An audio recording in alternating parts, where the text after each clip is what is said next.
வணக்கம். அக்டோபர் 16, 2025 இந்திய பங்குச்சந்தைக்கு ஒரு அருமையான நாள்னே சொல்லலாம். முதலீட்டாளர்கள் மத்தியில ஒரு பெரிய உற்சாகம். சரி, இன்னைக்கு மார்க்கெட் எப்படி இருந்துச்சு? இந்த ஏற்றத்துக்கு பின்னாடி என்னென்ன காரணங்கள் இருக்கு? எந்தெந்த பங்குகள் எல்லாரோட கவனத்தையும் ஈர்த்துச்சுன்னு டீட்டெயிலா பார்க்கலாம் வாங்க. முதலியே ஒரு சூப்பரான நியூஸ். பிஎஸ்சி சென்செக்ஸ் இன்னைக்கு சுமார் 862 பாயிண்ட்ஸ் ஏறி 83,467ல க்ளோஸ் ஆயிருக்கு. இது சாதாரண ஏற்றம் இல்ல. கடந்த 3 மாசத்துல இதுதான் ஒரு புதிய உச்சம். இந்த நம்பர்ஸ் முதலீட்டாளர்களோட நம்பிக்கைய ரொம்ப தெளிவா காட்டுது. சென்செக்ஸ் மட்டும் இல்ல, அதே வேகத்துல என்எஸ்சி நிஃப்டியும் 261 பாயிண்ட்ஸ் அதிகரிச்சு 25,585ல நிலை பெற்றிருக்கு. சோ ரெண்டு முக்கிய குறியீடுகளுமே நல்ல ஏற்றத்தை கண்டிருக்கு. இது மார்க்கெட் முழுவதுமே ஒரு பாசிட்டிவான சூழல் இருந்ததற்கான அறிகுறி. இந்த முக்கிய குறியீடுகளோட ஏற்றம் ஓவரால் மார்க்கெட்டோட போக்கையும் காட்டுது. சரி, இந்த ஏற்றம் ஒரு சில பெரிய பங்குகள்ல மட்டும் இருந்ததா இல்ல பரவலா எல்லா பங்குகளுக்கும் கிடைச்சதா? வாங்க மார்க்கெட்டோட உள்கட்டமைப்பை இன்னும் கொஞ்சம் ஆழமா பார்க்கலாம். சந்தையோட ஏற்றம் ஒரு சில பங்குகள்ல மட்டும் நிக்கல.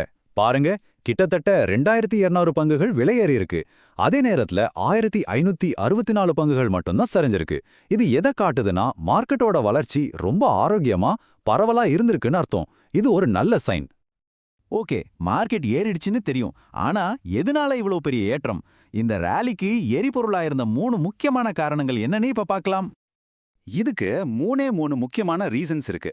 ஒன்னு, இந்தியாவுக்கும் அமெரிக்காவுக்கும் நடுவுல ஒரு பெரிய ட்ரேட் டீல் வரப்போகுதுன்ற எதிர்பார்ப்பு. ரெண்டாவது, அமெரிக்காவோட ஃபெடரல் பேங்க்ல இருந்து வந்த பாசிட்டிவான கமெண்ட்ஸ். மூணாவது, ரொம்ப முக்கியமா, நம்ம உள்நாட்டு நிறுவன முதலீட்டாளர்கள் தொடர்ந்து பணத்தை மார்க்கெட்ல கொட்டினதுதான்.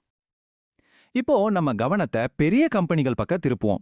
இந்த பாசிட்டிவான சூழ்நிலையில லார்ஜ் கேப் ஸ்டாக்ஸ் எப்படி பெர்ஃபார்ம் பண்ணுச்சு? இதுல சில இன்ட்ரெஸ்டிங்கான கதைகள் இருக்கு. ஆக்சிஸ் பேங்க் விஷயத்துல ஒரு செம ட்விஸ்ட பாருங்க. ஒரு பக்கம் பேங்கோட நிகர லாபம் போன வருஷத்தை விட 26% கம்மியாயிருக்கு. ஆனா இன்னொரு பக்கம் அவங்களோட பங்கு விலை 3%க்கு மேல ஏறி இருக்கு. லாபம் குறைஞ்சா ஷேர் விலை எப்படி ஏறும்? காரணம் இதுதான். இன்வெஸ்டர்ஸ் அந்த லாப குறைவை ஒரு பெரிய விஷயமா பார்க்கல. ஏன்னா அது ஒரு ஒன் டைம் ஒதுக்கீட்டால வந்ததுன்னு அவங்களுக்கு தெரியும். அதுக்கு பதிலா பேங்கோட கடன் வளர்ச்சி, நிலையான வட்டி வருமானம் மாதிரி விஷயங்கள் நல்லா இருக்கிறத பார்த்துட்டு ஸ்டாக்கை வாங்க ஆரம்பிச்சிட்டாங்க. அடுத்து நெஸ்லே இந்தியா. அவங்க வரலாற்றிலேயே இல்லாத அளவுக்கு ஒரே குவார்ட்டர்ல 5643 கோடிக்கு சேல்ஸ் பண்ணிருக்காங்க. இது ஒரு மாபெரும் சாதனை.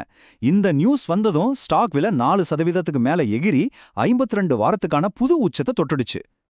நெஸ்லேவோட இந்த வளர்ச்சிக்கு காரணம் சும்மா விலை ஏத்துனது மட்டும் இல்ல. மக்கள் உண்மையிலேயே அதிகமா பொருள்கள் வாங்கியிருக்காங்க.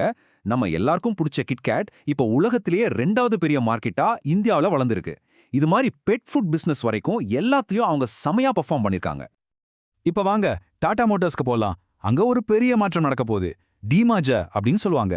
சிம்பிளா சொல்லணும்னா, ஒரு பெரிய கம்பெனிய 2 சின்ன கம்பெனியா பிரிக்கிறது. இதனால கம்பெனிக்கும் ஷேர் ஹோல்டர்ஸ்க்கும் என்ன நன்மை பார்க்கலாம். இந்த பிரிவுக்கு காரணம் என்னன்னா, அதிக லாபம் தர்ற ஜாகுவார் லேண்ட் ரோவர் பிசினஸையும் நல்ல வருமானம் தர்ற வர்த்தக வாகன பிரிவையும் தனித்தனியா காட்டணும்னு தான். இதனால ஒவ்வொரு பிசினஸோட உண்மையான மதிப்பு என்னன்னு இன்வெஸ்டர்ஸ்க்கு தெளிவா தெரியும். இது லாங் டேர்ம்ல ரொம்ப நல்லது.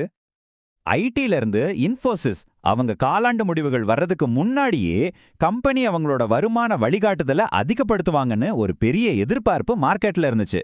இது ஐடி செக்டர் மேல ஒரு நல்ல நம்பிக்கையை கொடுத்துச்சு. சரி, பெரிய கம்பெனிகளை பார்த்தாச்சு. இப்போ மிட்கேப் பக்கம் போலாம். அங்கதான் இன்னைக்கு நிறைய சுவாரஸ்யமான திருப்பங்களும் ஆச்சரியங்களும் நடந்துச்சு. வாங்க சில முக்கியமான ஸ்டாக்ஸை பார்க்கலாம். BLS international. இவங்களோட கதை ஒரு த்ரில்லர் படம் மாதிரி இருந்துச்சு. கொஞ்ச நாளைக்கு முன்னாடி தான் ஒரு ஒழுங்குமுறை நடவடிக்கை வந்துச்சு. ஆனா அடுத்த சில நாள்லயே சீனாவுக்கான விசா சேவைகளுக்கு ஒரு பெரிய கவர்மெண்ட் கான்ட்ராக்ட் கிடைச்சிருக்கு.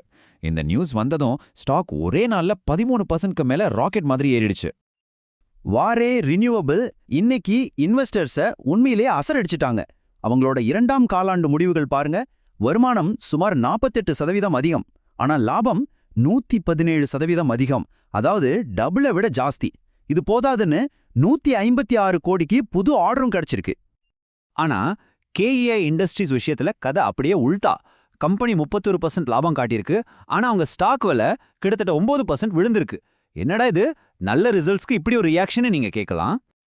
இதுக்கு காரணம் இந்த ஸ்டாக் ஏற்கனவே பயங்கரமா ஏறி இருந்துச்சு.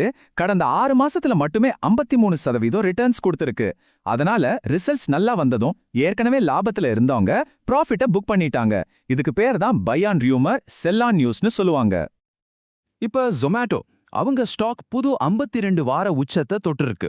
இதுக்கு முக்கியமான காரணம் அவங்களோட குவிக் காமர்ஸ் பிசினஸ் ஆன பிளிங்கிட் தான்.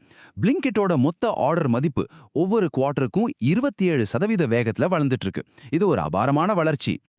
ஜொமேட்டோவை பார்த்தா ஒன்னு நல்லா புரியுது. அவங்க வெறும் ஃபுட் டெலிவரி கம்பெனி மட்டும் இல்ல. பிளிங்கிட்டோட அசுர வளர்ச்சி, ஃபுட் டெலிவரி பிசினஸ்ல வர்ற லாபம், ஹைப்பர் பியூர் பிசினஸ்னு ஒரே நேரத்துல பல வெற்றி பாதைகள்ல போயிட்டு இருக்காங்க. இந்திய பங்கு சந்தை அப்டேட்டுகளுக்காக சப்ஸ்கிரைப் பண்ணி பெல் ஐகானையும் கிளிக் பண்ணுங்க.